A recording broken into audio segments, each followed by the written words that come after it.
नमस्कार मंडळी, आपल्या चॅनलवरती सर्वांचं अगदी मनापासून स्वागत आहे। आषाढी एकादशीच्या हार्दिक हार्दिक शुभेच्छा। उपवासात रोज रोज तेच पदार्थ खाऊन कंटाळा आलेला आहे का?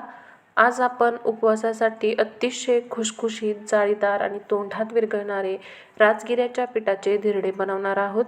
आषाढी एकादशीसाठी अगदी परफेक्ट, चवदार आणि पोटभरीचा हा नाश्ता आहे। ही रेसिपी इतकी सोपी आहे की पहिल्याच प्रयत्नात परफेक्ट असे धिरडे तयार होतील। चला तर मग वेळ न घालवता रेसिपीला सुरुवात करूया। मध्यम साईजचा एक बटाटा इथे मी किसणीने किसून घेतलेला होता। किसून घेतल्यानंतर 1-2 पाण्याने स्वच्छ धुवून तो लगेच मी पाण्यात भिजत ठेवलेला होता, म्हणजे तो काळा पडणार नाही। आता किसलेल्या बटाट्यातलं सगळं पाणी काढून टाकायचं आहे आणि तो किसलेला बटाटा एका बाउलमध्ये काढून घ्यायचा आहे आणि यामध्ये अर्धा चमचा लाल तिखट पावडर घालायचे आहे, म्हणजे धिरड्यांना रंग छान येईल। 1 हिरवी मिरची बारीक चिरलेली आहे ती घालायची आहे।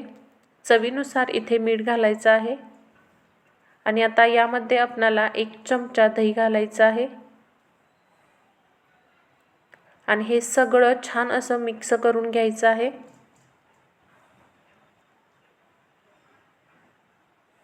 हे सगळे मसाले छान असे सुरुवातीला मिक्स करून घेऊयात। इथे तुम्ही बघू शकता हे सगळं चांगलं असं मिक्स झालेलं आहे। आता इथे मी 1 वाटी राजगिऱ्याचं पीठ घेतलेलं आहे। हे राजगिऱ्याचं पीठ तुम्हाला कोणत्याही किराणा मालाच्या दुकानात सहज उपलब्ध होईल।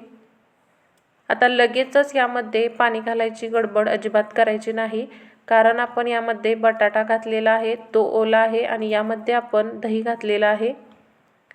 त्यामुळे सर्वात आधी हे उरलेलं सुद्धा पीठ मी यामध्ये घालून घेत आहे आणि हे पीठ जे आहे ते आपल्याला या मिश्रणामध्ये चांगलं असं मिक्स करून घ्यायचं आहे।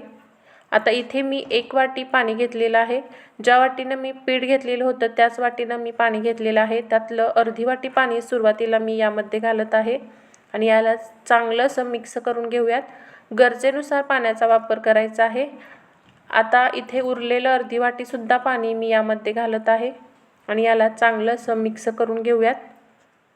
पीठ खूप जास्तही पातळ करायचं नाही किंवा खूप जास्त घट्ट देखील आपल्याला इथे करायचं नाही आहे।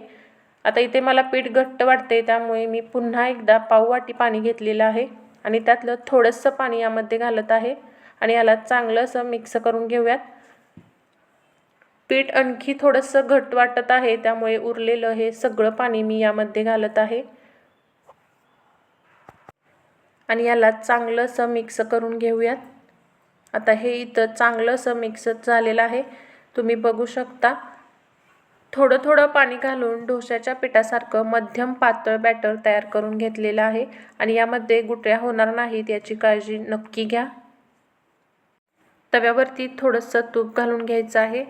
तुमच्या गरजेनुसार तुम्ही तेल किंवा तुपाचा वापर करू शकता आणि तूप चांगलं असं पसरवून घ्यायचं आहे आणि आता हे जे धिरड्याचं मिश्रण आहे ते तव्यावरती सोडायचं आहे आणि थोडं थोडं करून ते पसरवून घ्यायचं आहे। तुम्ही तुमच्या गरजेनुसार धिरडे छोटे किंवा मोठे बनवू शकता। खायला अगदी भन्नाट लागतात आणि पौष्टिक देखील आहेत। जर उपवासाला तुम्ही जिरे खात असाल तर यामध्ये जिरे घाला। राजगिरा खूप पौष्टिक असतो। जर तुम्ही लहान मुलांसाठी हे करत असाल तर यामध्ये कोथिंबीर, हिरव्या पालेभाज्या आवडीनुसार कट करून घातल्यात तरी सुद्धा चालेल। हे चांगलं असं पसरवून घेतलेलं आहे। आता गॅस एकदम मंद ठेवायचा आहे आणि मंद गॅसवरती चांगलं भाजून घ्यायचं आहे। वरून थोडंसं तूप सोडायचं आहे।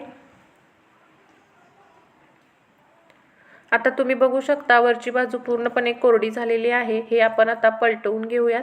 तर दुसऱ्या बाजूनेही चांगलं असं आपल्याला हे भाजून घ्यायचं आहे। त्याकरिता थोडंसं तूप खालच्या साईडने सोडायचं आहे आणि दोन्ही बाजूने खमंग असे आपल्याला हे धिरडे भाजून घ्यायचे आहेत। पलटवून घेऊयात। अगदी खमंग असे हे धिरडे भाजले गेलेले आहेत। दह्यासोबत अप्रतिम असे लागतात। राजगिरामध्ये प्रथिने, कॅल्शियम, लोह, फायबर आणि मॅग्नेशियम मुबलक प्रमाणात असतात। त्यामुळे खरंच हे राजगिऱ्याचे जे धिरडे आहेत ते अगदी पौष्टिक असे आहेत। त्यामुळे या एकादशीला नक्की ट्राय करून बघा। तर अशाच पद्धतीने मी उरलेली सर्व धिरडी बनवून घेते आहे। तर 1 वाटी राजगिराच्या पिठामध्ये या साईजची एकूण 3 धिरडी बनतात, यावरून तुम्हाला अंदाज येईलच. तर मित्रांनो, अशी तयार झालेली आहे आपल्या उपवासाची खुसखुशीत आणि चविष्ट अशी राजगिराच्या पिठाची धिरडी. ही रेसिपी तुम्हाला आवडली असेल तर व्हिडिओला लाईक करा, चॅनलला सबस्क्राईब करा आणि बेल आयकॉन नक्की दाबा. ही रेसिपी तुमच्या मित्रमैत्रिणी आणि कुटुंबासोबत नक्की शेअर करा. विठ्ठल रुक्मिणीची कृपा तुमच्यावर सदैव राहो. पुन्हा भेटूया एका नवीन आणि स्वादिष्ट रेसिपीसोबत. तोपर्यंत नमस्कार. जय जय राम कृष्ण हरी.